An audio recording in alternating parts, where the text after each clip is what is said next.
할렐루야, 사랑하는 성도 여러분, 한 주간 동안 잘 지내셨습니까? 오늘 저희들이 볼 말씀은 누가복음 17장 11절로 19절 말씀입니다. 말씀 제목은 즉시 감사를 표현하라.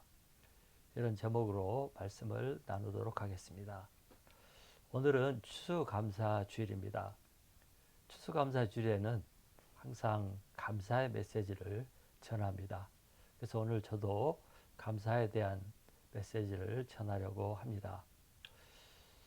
대부분 많은 교회에서 감사주일에 메시지 본문으로 오늘 말씀을 전하는 경우가 많이 있습니다. 오늘 본문에는 10명의 나병 환자가 나옵니다.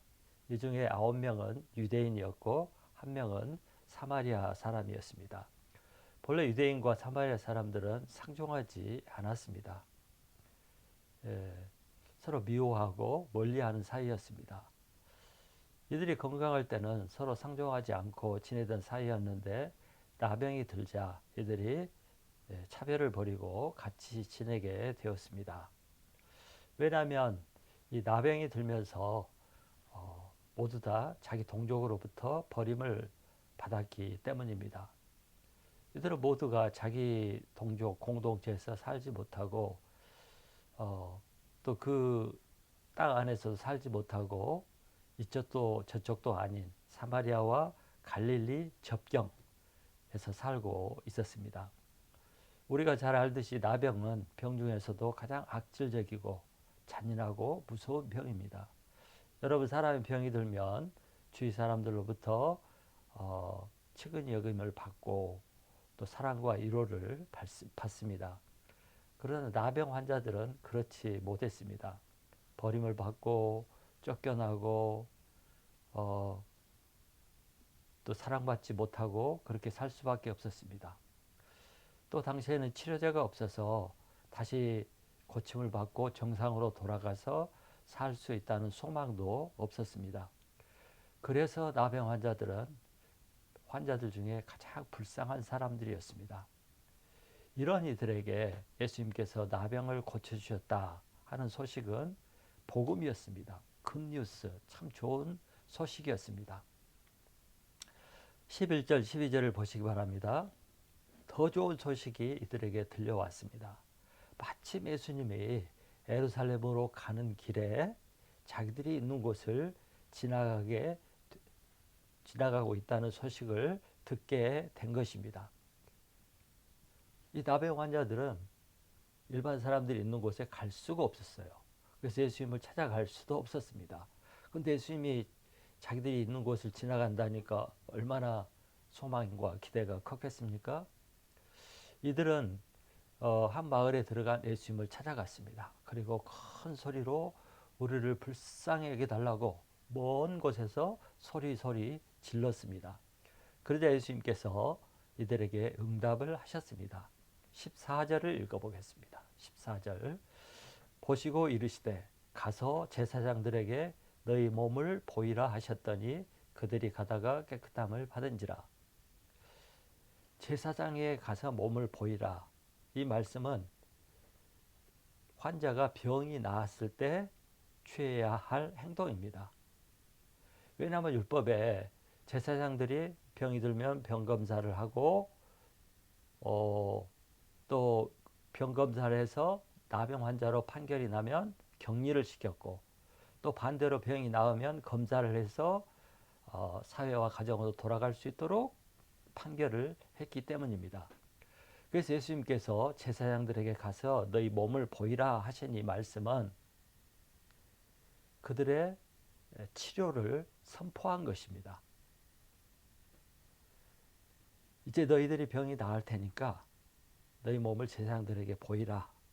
그리고 각자 가정으로 사회로 돌아가라. 이렇게 선포한 말씀인 것입니다. 그래서 나병 환자들은 이 말씀을 믿고 순종해서 제사장을 만나기 위해서 각자 자기가 원하는 곳으로 가게 되었습니다. 결국 그들의 믿음대로 가는 도중에 나병이 깨끗하게 치료함을 받았습니다. 놀라운 기적이 일어나는 거죠. 어마어마한 기적, 은혜를 입게 된 것입니다. 자, 15절, 16절을 보시기 바랍니다. 15절, 16절. 가다가 병이 낫자 10명 중에 오직 한 명의 나병 환자가 가던 길을 돌이켜서 예수님께 돌아왔습니다. 그리고 예수님 발 앞에 엎드려 감사를 드렸습니다. 그 사람은 사마리아 사람이었습니다. 이때 예수님의 반응이 무엇입니까? 17절, 18절을 읽어보겠습니다. 17, 18절. 예수께서 대답하여 이르시되 10사람이 다 깨끗함을 받지 아니하였느냐? 그 9은 어디 있느냐? 이 이방인 외에는 하나님께 영광을 돌리러 돌아온 자가 없느냐? 이렇게 말씀하셨습니다. 우리는 예수님의 반응이 의외라는 것을 느낄 수가 있습니다. 예수님께서 돌아와서 감사하지 않은 9명에 대해서 섭섭한 마음을 표현했기 때문입니다. 예수님이 좋은 일을 해놓고 뭔가를 기대하고 있었던 것처럼 보입니다. 그래서 좀 의아합니다. 예수님이 약간 쪼잔하게 보이기도 합니다. 이것이 오늘의 본문 내용입니다. 이 내용을 가지고 목사들이 설교를 많이 합니다. 설교를 할 때 돌아와서 감사하지 않은 9명은 감사를 모르는 나쁜 사람들이고, 돌아와서 감사한 사마리아 사람은 옳은 사람이다, 이렇게 설교를 많이 합니다. 그러면서 감사를 모르는 9명과 같은 사람이 되지 말고 감사할 줄 아는 사마리아와 같은 사람들이 되라고 가르칩니다. 또 대부분 성도들도 이 본문을 읽고 이해하고 해석할 때 한 명 사마리아 사람만 감사하는 마음이 있고 나머지 9명은 감사할 줄 모르는 배은망덕한 사람이라고 이렇게 해석할 수가 있습니다. 맞는 말입니다.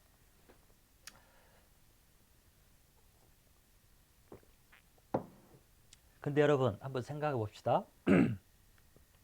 정말 돌아오지 않은 9명은 감사를 모르는 사람이었을까요? 그들 마음에 감사하는 마음이 없었을까요? 정말 마음이 차갑고 은혜를 전혀 모르는 그런 배은망덕한 사람이었을까요? 은혜를 모르는 뻔뻔하고 파렴치한 사람들이었을까요? 저는 그렇다고 생각하지 않습니다. 그래서 저는 다른 관점에서 생각을 해보았습니다. 이 누가복음의 저자인 누가가 이 사건을 기록할 때 이 본문을 가지고 사람이 은혜를 모른다거나 감사가 없다거나 파렴치하다거나 배은망덕하다거나 하는 이런 점을 강조하려고 기록하지 않았을 거라고 생각을 합니다. 그래서 저는 누가가 이 본문을 기록할 때 무슨 의도를 가지고 기록했을까? 무슨 메시지를 우리에게 가르치려고 이 말씀을 기록했을까 하는 것을 생각해 보았습니다. 그래서 저는 이 본문은 예수님이 모든 나환자로부터 감사의 표현을 기다리고 있음을 기록하고 있다고 생각을 합니다. 예수님도 사람들로부터 감사하다는 마음의 표현을 받고 싶어 한다는 것입니다. 그래서 은혜를 입은 모든 사람들이 적극적으로 감사해 주기를, 감사하기를 예수님도 하나님도 원한다는 것입니다. 그래서 저는 누가가 이 본문을 통해서 우리에게 말하고 싶은 메시지는 적극적으로 그리고 빠르게 받은 것에 대해서, 은혜에 대해서 감사를 표현해야 한다고 하는 것을 가르치고 있다고 생각을 합니다. 여러분, 감사를 표현하는 것, 감사하는 것은 인간관계에서 매우 중요한 요소입니다. 감사는 인간관계를 좋은 관계로 향상시키고 행복하게 만드는 윤활유와 같습니다. 인간관계뿐만 아니죠. 우리와 하나님 관계에서도, 우리와 예수님과의 관계에서도 감사는 관계를 향상시키고 또 더 좋게 만드는 중요한 요소가 됩니다. 그래서 여러분, 감사는 어떻게 해야 됩니까? 알고만 있으면 됩니까? 기억만 하면 됩니까? 느끼기만 하면 됩니까? 아닙니다. 감사는 표현을 해야 합니다. 그래서 감사의 표현을 많이 해야 합니다. 여러분, 우리는 모두가 짐승도 아니고 또 파리함체한 사람도 아니고 이성이 없는 사람도 아니기 때문에 받은 것에 대해서 어떤 은혜에 대해서 감사하는 마음을 갖습니다. 가질 수밖에 없습니다. 그러다 감사하는 마음을 갖는 것과 감사를 표현하는 것은 전혀 다른 것입니다. 감사는 표현하기 전까지 감사로 여길 수가 없습니다. 감사하는 마음을 가졌다고, 느꼈다고, 생각을 했다고 다 된 것이 아니라는 것입니다. 그래서 감사는 표현이 되었을 때 감사를 여겨주고 효과가 있는 것입니다. 9명도 감사했을 것입니다. 그러나 그들은 돌아와서 표현하지 않았고 한 사람 사마리아 사람만 와서 표현을 한 것입니다. 여러분, 감사라는 것은 특히 베푼 사람, 그 감사를 받을 사람에게는 이 감사의 표현이라는 게 매우 중요합니다.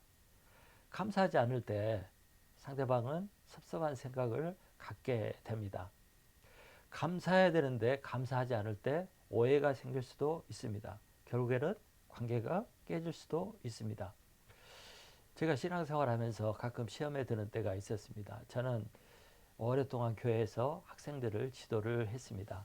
초등학생들, 중고등학생들, 청년들, 특별히 그 중고등학생들을 많이 오랫동안 이렇게 섬겼는데 정말 최선을 다했습니다.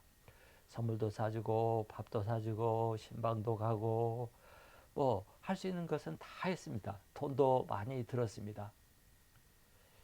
그런데 그 부모들은 자식들 맡겨놓기만 하고 교사가 이렇게 섬기고 희생을 하고 온갖 애를 쓰고 사랑을 주었는데도 그에 대한 감사가 전혀 없었습니다. 마음에 있었는지는 모르지만 한 번도 저희 자식들 지도해 주셔서 감사합니다. 수고하셨습니다. 이런 말을 한 적이 없어요. 당연한 걸로 여기더라고요. 그래서 이런 생각을 해봤어요. 목사가 만일 자기 자식을 저렇게 돌봤으면 정말 저렇게 했을까? 평신도인 내가, 교사인 내가 이렇게 하니까 그냥 당연한 걸로 여기고 말 한마디 없구나. 이런 생각을 하면서 섭섭한 생각을 할 때가 있었습니다. 뭐 제가 뭘 기대하고 한 건 아니지만 표현이라도 이렇게 했으면 정말 은혜가 되고 기쁘고 더 잘했을 것 같아요. 여러분, 많은 성도들이 목사에게는 늘 감사하다고 그러고 표현을 잘 합니다. 교회에서 수많은 사람들이 교회를 섬기고 일을 하죠. 정말 자기 사업도 하고 직장생활을 하면서 교회 봉사를 하고 또 맡은 직분을 위해서 수고하고 애를 씁니다. 그런데 사람들은 서로가 이것을 당연하게 여기는 것을 제가 많이 보았습니다. 별로 고맙고 감사하다는 표현을 하지 않습니다. 오히려 직분을 맡아놓고 그것밖에 못하느냐, 왜 뭐 어쩌냐고 비난하는 것, 비판하는 것만 많이 보았습니다. 우리 평신도들이 은혜로 교회를 하고 값없이 한다고 해서 우리가 당연히 여기고 입을 싹 씻어버리고 고맙다는 말 한마디 하지 않는 것은 잘못된 일입니다. 옳지 않습니다. 그래서 우리가 서로에 대해서 충성하고 봉사하는 일을 보면 서로에 대해서 수고했다고, 감사하다고 이런 말 한마디쯤은 해야 합니다. 그리고 우리는 서로에 대한 고마움과 감사가 있어야 합니다. 그리고 표현을 해야 합니다. 그래서 오늘 본문은 우리에게 감사를 표현해야 함을 가르쳐주고 있다고 저는 생각을 했습니다. 감사는 표현해야 된다. 하나님도 예수님도 이것을 원한다는 것을 본문이 말해주고 있습니다. 성경은 많은 부분에서 하나님은 우리에게 감사를 요구하시고 있는 것을 볼 수 있습니다. 시편에서도 그렇고 예언서에서도 그렇고 많은 곳에서 하나님께서는 우리가 하나님의 은혜를 기억하고 감사하라 감사하라 감사하라 하는 것을 볼 수가 있습니다. 하나님이 그런 요구를 하고 있습니다. 여러분, 구약 성경에 5대 제사가 있습니다. 번제, 속죄제, 속건제, 화목제, 소제가 있습니다. 여러분 이 중에서 번제는 제물을 태워서 바치는 거예요. 이것은 헌신과 감사의 표현입니다. 또 소제는 곡식을 가지고 드리는 제사인데 이 곡식을 가지고 드릴 때는 이것이 감사의 표현입니다. 하나님께서 우리에게 주신 그 수확, 소산에 대해서 하는 감사제가 소제입니다. 하나님께서 이렇게 제사 제도를 세우신 것은 하나님께 대한 감사를 멈추지 말고 항상 기억하고 감사해야 한다는 것을 가르쳐주고 있는 것입니다. 유대인에게 3대 절기가 있습니다. 유월절, 맥추절, 장막절 이렇게 3대 절기가 있습니다. 이건 성인 남자는 의무적으로 예루살렘에 가서 일주일 동안 지키는 절기였습니다. 그래서 가족들이 다 올라가서 이 절기를 지키는데 이 절기들이 무슨 의미가 있습니까? 이 유월절은 구원에 대한 감사하는 절기입니다. 맥주절은 수확에 대해서 감사하는 절기입니다. 장막절은 하나님께서 보여주시고 인도해 주신 것, 또 가을 수확에 대한 감사절과 같은 절기입니다. 이 모든 중요한 세 가지 절기가 감사와 연관이 되어 있습니다. 이처럼 하나님은 하나님의 백성들이 은혜를 기억하고 끊임없는 감사하는 마음을 가지고 살기를 원하고 마음뿐만 아니라 그 절기를 지킴으로써 행위로 표현으로 감사하기를 원했던 것입니다. 하나님도 이럴진데 하물며 사람 관계에서는 어떻겠습니까? 사람 관계에서도 정말 감사의 표현을 해야 합니다. 한 교육자가 감사에 대해서 쓴 논문을 읽어보았습니다. 그분은 감사의 도덕적 가치를 세 가지로 주장을 했더라고요. 첫째, 감사는 자신에 대한 해로움과 부담감을 예방한다. 둘째는 감사는 개인적 관계와 공동의 관계를 증진하고 보존한다. 세 번째는 감사는 다른 덕들의 발달을 돕는다. 이 세 가지 주장은 감사를 하게 되면 첫째로 자신에게 이롭고 두 번째 다른 사람과 관계가 이루어지고 세 번째 자신의 인격 형성에 큰 도움이 된다는 것입니다. 감사하는 것이 이처럼 자신과 삶에 매우 좋고 중요한 것이라고 말하고 있는 것입니다. 반대로 감사하지 않는다면 어떻게 되겠습니까? 나쁜 결과만 나오겠죠. 그러면 여러분 이렇게 중요한 감사가 이렇게 중요한데 9명의 나환자들은 왜 이렇게 중요한 감사의 표현을 하지 못했을까요? 하지 않았을까요?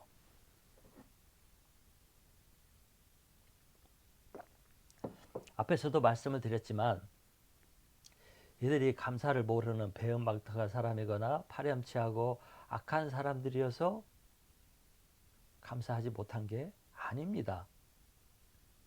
감사하는 마음이 있었을 거예요. 당연히 있었겠죠. 그럼에도 불구하고 왜 이들은 돌아와서 감사의 표현을 하지 않았을까요?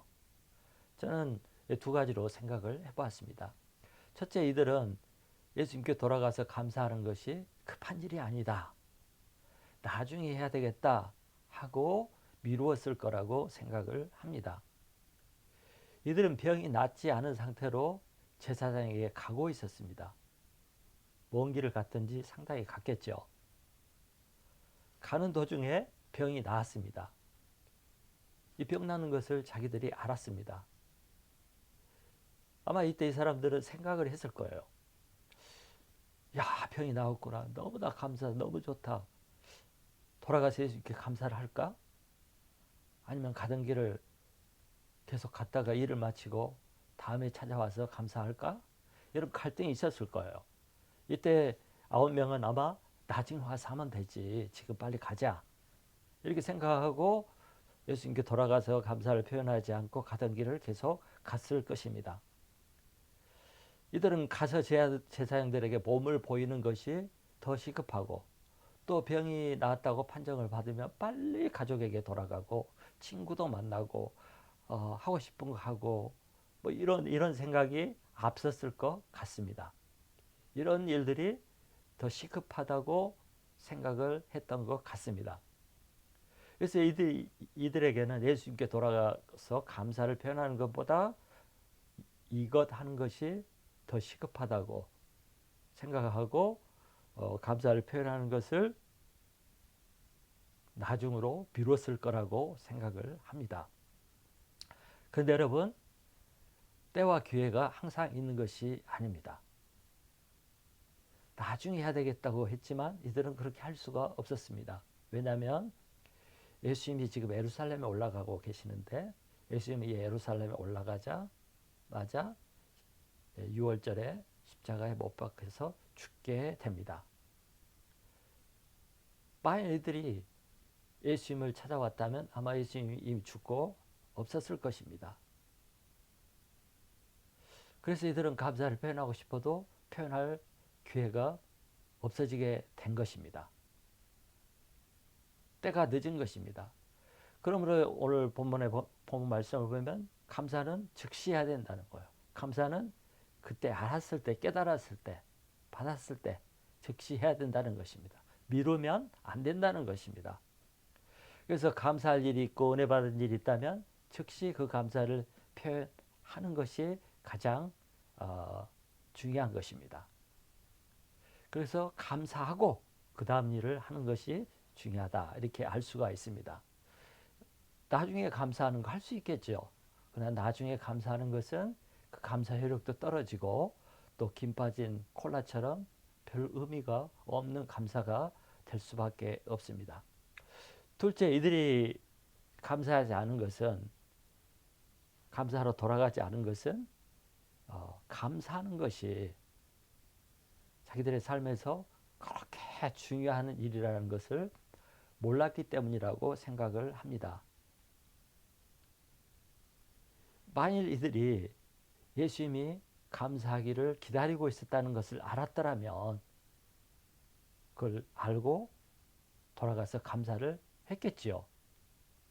다른 모든 일을 제쳐두고 예수님을 다시 찾아가서 감사를 했겠지요. 그러나 그들은 그 사실을 알지 못했습니다. 다른 말로 하면 감사가 하나님에게, 예수님에게, 또 사람들에게 그렇게 중요한 일이라고 생각하지 않았다는 것입니다. 우리도 그렇죠. 뭐 감사하는 것이 그렇게 중요한 일일까? 뭐 나중에 하면 되고 또 뭐 감사는 마음만 가지면 되지. 꼭 감사하다고 말을 하고 표현을 하는 것이 그렇게 중요한 것인가 생각하지 않은 경우가 많이 있습니다. 그런데 오늘 말씀을 보면 감사하는 것은 어떤 것보다 중요하다는 것을 알 수가 있습니다. 감사를 표현하는 것은 우리가 생각하는 것보다 중요하다는 것입니다. 사도 바울은 로마서 1장 21절에서 세상 사람들의 타락의 원인을 감사하지 않는 것이라고 했습니다. 로마서 1장 21절에 보면 하나님을 알되 하나님을 영화롭게도 아니하며 감사하지도 아니하고 오히려 그 생각이 허망하여지며 미련한 마음이 어두워졌나니. 감사하지 않는다고 했습니다. 알면서도 자신이 받은 것이 있다는 것을 알면서도 하나님의 은혜가 있다는 것을 알면서도 영화롭게도 하지 아니하고 감사치도 아니했다고 말하고 있습니다. 그래서 이런 인간의 태도가 하나님과의 관계를 파괴시키고 이후에 죄를 짓게 하고 심판에 이르는 시작점이 되었습니다. 감사하지 않는 것이 타락의 시작이 된 것입니다. 그래서 감사가 우리 마음에 사라지는 그 순간, 그 시점이 우리가 하나님과 멀어지고 신앙의 내리막길을 가는 시점이 됩니다. 이만큼 감사가 중요합니다. 그래서 하나님은 이 감사를 잊지 않도록 절기를 만들어서 감사하게 하고 반복해서 하나님께 감사하라고 하나님의 은혜를 기억하고 감사하라고 가르치고 있습니다. 왜냐하면 이 감사하는 것 이것이 우리와 하나님 관계를 끈끈하게 유지하고 또 이것이 우리 인생, 삶을 행복하게 만들어주기 때문입니다. 여러분, 인간관계도 마찬가지입니다. 우리는 서로에 대한 감사가 꼭 있어야 합니다. 아내는 남편에 대해서 감사하는 마음이 꼭 있어야 되고, 남편은 아내에 대해서 감사하는 마음이 꼭 있어야 합니다. 자기와 살아주고 자기 같은 사람을 사랑해주고 이렇게 같이 살아주는 거, 이 자체만 생각해도 너무나 감사한 것입니다. 또 자식들에 대한 감사가 있어야 됩니다. 자식이 짐이 되고 또 힘들 때도 있지만 자식이 주는 은혜, 자식이 주는 그 소망, 기쁨이 얼마나 큽니까? 그래서 자식에 대한 감사도 있어야 합니다. 부모와 이웃과 동료들과 옆 사람에 대한 감사가 있어야 됩니다. 인간은 절대 홀로 존재할 수 없고 홀로 살 수가 없고 너가 있기 때문에 내가 있습니다. 그래서 이웃에 대한, 상대방에 대한 감사가 꼭 있어야 합니다. 이것이 있을 때 우리가 사람과의 좋은 관계를 유지하고 그 결과 우리 삶에, 우리 마음에 기쁨과 행복이 유지되게 됩니다. 반대로 서로에 대한 감사가 없고 당연하게 여기고 이렇게 살면 절대 좋은 관계로 발전할 수가 없습니다. 이처럼 감사를 표현하는 것은 중요하고 어떤 것보다 우선해야 할 일이라는 것입니다. 여러분, 오늘 말씀을 통해서 우리가 배워야 할 교훈이 무엇입니까? 이것입니다. 감사할 것이 있으면 미루지 말고 즉시 감사해야 한다는 것입니다. 감사할 것이 있으면 절대 잊지 말고 꼭 기억해서 감사를 표현해야 한다는 것입니다.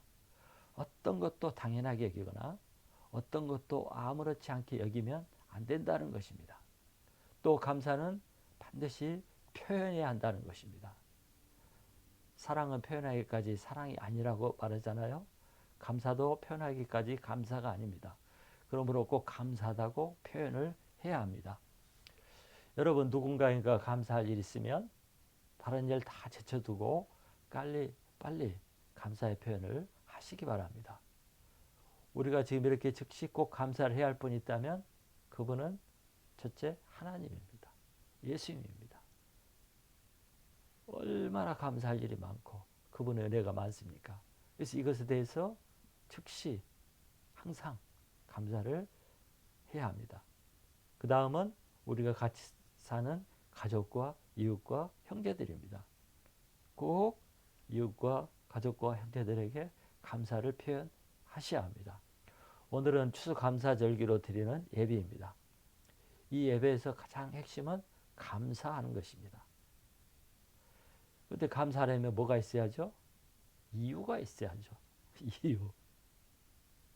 그저 감사합니다 라고 말하는 것은 절대 옳지 않습니다. 그저 감사합니다 하는 것은 모독입니다. 진심이 없는 것입니다. 립 서비스에 불과합니다. 그런 감사는 상대방이 좋아하지 않습니다. 그래서 진심으로 감사하면 그 이유를 대면서 말하면서 감사를 해야 합니다. 그렇게 하려면 어떻게 하죠? 생각해 봐야죠. 감사 제목을 찾아봐야죠. 그래서 감사는 생각하는 사람만이 할 수가 있습니다. 여러분, 가만히 앉아서 생각하는 시간이 필요합니다. 가만히 앉아서 생각을 하면 내가 살아온 모든 순간이 하나님의 은혜임을 알고 감사할 수가 있습니다. 생각하면 어느 것 하나 감사하지 않을 것이 없습니다. 어느 한순간도 감사하지 않는 순간이 없습니다. 심지어 고난도, 역경도, 슬픔도, 아픔도, 나빴던 것까지도 은혜인 것을 깨닫게 되고 감사할 수 있게 됩니다. 사랑하는 성도 여러분, 추수감사주일에 하나님께 감사를 해야 되는데 감사 제목이 몇 개나 있습니까? 찾으려고 생각하니까 몇 개 생각이 나지 않습니까? 그러면 안 되죠. 한 100개를 찾으라고 하면 찾을 수 있을까요? 찾을 수 있습니다. 정말 감사 제목을 100개를 찾으면 얼마나 하나님의 은혜가 크고 많은지 100개 아니 더 많은 것을 또 찾고 발견할 수가 있습니다. 그러면 우리 심령에 은혜가 넘치고 감사가 넘치고 행복이 넘치고 그래서 행복한 인생을 살 수가 있게 됩니다. 감사는 더 큰 감사를 낳게 되기 때문입니다. 여러분 감사 제목을 찾고 방긋 감사하는 한 주간이 되기를 간절히 축원합니다.